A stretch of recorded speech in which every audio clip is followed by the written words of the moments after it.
Well, let's talk about friendships for a minute. Here's how you know if someone's your friend.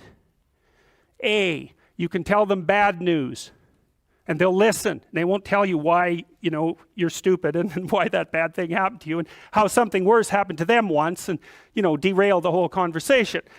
You can actually tell them bad news and they'll listen. So that's a good thing. And then this is a weirder thing. You can tell them good news and they'll help you celebrate.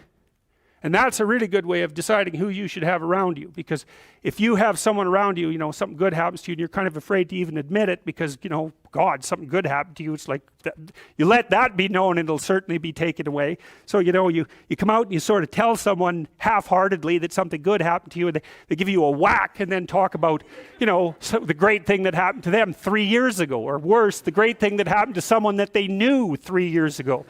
It's like, go away from that person. They're not helpful to you. And they're not helpful to themselves either.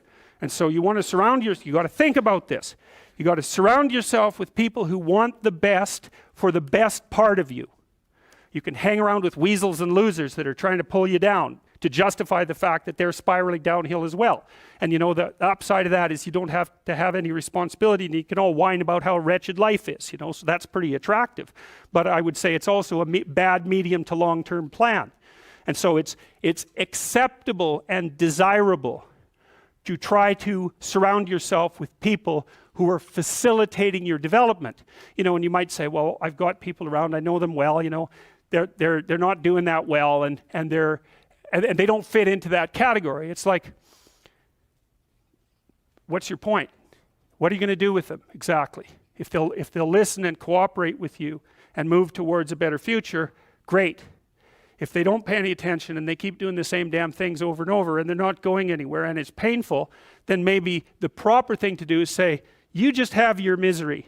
I'll go off and have my life. And maybe you'll wake up at some point in the future and think that's a better way of being. Because just putting up with it is, well, they call that enabling, right? You put up with that sort of behavior, you're providing tacit consent for it and even tacit approval.